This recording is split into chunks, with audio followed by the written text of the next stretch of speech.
आज से टैरिफ उनका चालू हो रहा है। स्पीकर को लिख करके भी हमने दिया था कि इससे जो कृषि क्षेत्र पर असर पड़ेगा, जो करोड़ों किसान तबाह होंगे, मक्का के किसान, कपास उत्पादक किसान, अन्य किसान, इस पर चर्चा के लिए पार्लियामेंट में विमर्श के लिए समय तय किया जाए।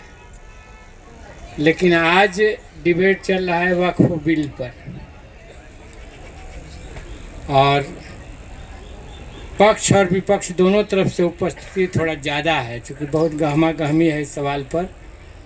इंडिया गठबंधन ने लगभग पूरे तौर से इसका विरोध करने का निर्णय लिया है और भाजपा इस पर आमादा है कि वो इसको पारित करें। हमने जब फॉरेनर्स बिल आया था, इमिग्रेशन और फॉरेनर्स बिल, तो उस बिल पर बहस में भाग लेते हुए हमने ये सवाल उठाया था अमेरिकन हस्तक्षेप का, और ये आशा की थी कि यह सरकार क्या अमेरिका के इस वर्चस्व के खिलाफ लड़ेगी। तो वो कहते हैं ना कि डीएनए बदलता नहीं है। वो आज़ादी की लड़ाई में भी कुछ लोग लड़ाई में शामिल नहीं थे। उस समय भी वो दंगा खोजते रहते थे कि किस गांव में हिंदू मुस्लिम दंगा होगा, उसमें बढ़ाने में वो लगे रहते थे। भगत सिंह ने और कई लोगों ने इस पर आर्टिकल्स भी लिखे। तो आज भी हम देख रहे हैं कि वही है। हमने ये आशा की थी कि शायद इतिहास की उस गलती को इस बार ठीक कर लिया जाएगा, कि इस बार वो साम्राज्यवाद के खिलाफ, अमेरिकी साम्राज्यवाद के खिलाफ, उस समय ईस्ट इंडिया कंपनी थी, खड़ा होंगे। लेकिन मैंने जैसा कहा कि डीएनए नहीं बदलता है, वो एकदम समान रहता है। और आज वो साफ साफ दिख गया कि आज वो डिबेट कर रहे हैं जो देश में ऐसे मुद्दों को उठाए जिससे विभाजन समाज में पैदा हो, वैसे मुद्दों को सामने लेके आए और कंपनी को, साम्राज्यवाद को पर्दे के पीछे रख लें, उस पर चर्चा नहीं हो। अमेरिकन हस्तक्षेप से जो करोड़ों किसान तबाह होंगे, उनके सस्ते उत्पाद हमारे देश में भर जाएंगे और इससे भारतीय किसानों का माल, ऐसे ही वो जब उपजाते हैं तो कभी टमाटर 8 रुपये किलो होता है, जब उनके हाथ में फसल रहती है तो भाव गिर जाता है, और जब बड़े व्यापारियों के हाथ में माल चला जाता है तो भाव बढ़ जाता है। ये खेला तो बराबर हम लोगों ने देखा है। मैं इसको इसलिए कह रहा हूँ कि आप जो लड़ाई लड़ रहे हैं, हम लोगों के बीच बात हुई थी और कई बार ये चर्चा आपस में हम लोगों का तालमेल बेहतर है। किस विषय पर सुदामा जी बोलेंगे, किस विषय पर हम बोलेंगे, ये बात हो जाती है। अभी इस सत्र में भी कई विषयों पर वो बोले, कई विषयों पर हम बोले। तो वो आपके आंदोलन के साथ है पार्टी की तरफ से, और पूरी पार्टी आपके साथ है इस लड़ाई में।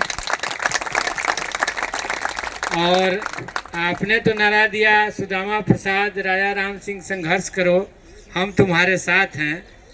हम नारा देना चाहते हैं, सहारा निवेशकों संघर्ष करो, हम तुम्हारे साथ हैं, हम तुम्हारे साथ हैं। तो मैं ये कह रहा हूँ कि एक कंपनी के पक्ष में, कॉरपोरेट के पक्ष में एक सरकार बिल्कुल अंधे ढंग से खड़ी है।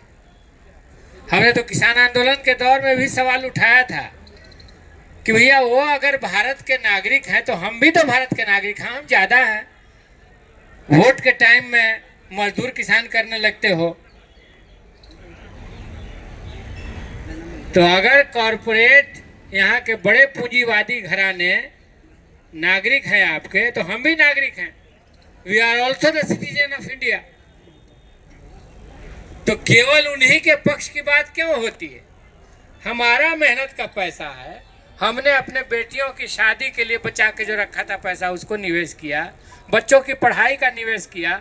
हमारा पैसा ये डकैत लूट के ले जा रहा है। सरकार से हम मांग करें कि वो पैसा हमको दे दो, सिंपल सी बात है।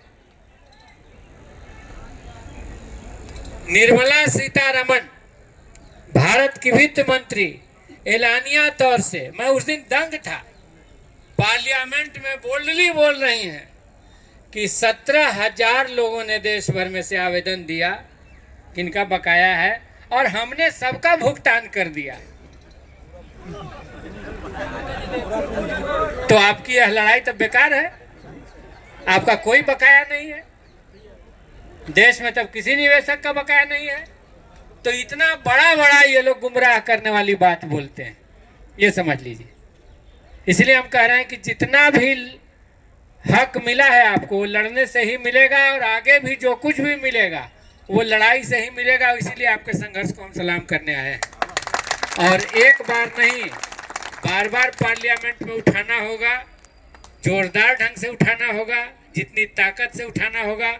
और अन्य कई सांसद दूसरे दलों को भी इस पर सहमत हैं, उन लोगों ने साथ देने का भी कहा है कि कोई एक आध दिन बना करके हम लोग मूव लेंगे। आज ही पार्लियामेंट के सामने प्रदर्शन करने का था, लेकिन आज इस विशेष मामले की वजह से उसको कल के लिए बढ़ाया गया है। तो कल ज्वाइंट प्रदर्शन होगा पार्लियामेंट के सामने भी, आपके मुद्दों पर ही आपको बताने भी आए कि कल आपके सवाल पर पार्लियामेंट के सामने हम लोग जितना सांसद जुटा सके आज से कल तक एक साथ आपके सवाल पर हम प्रदर्शन करेंगे। आप यहाँ लड़िए तो यही एकता रहेगी। आप सड़क पर लड़िए, हम संसद में लड़ेंगे। बहुत बहुत धन्यवाद, नमस्कार।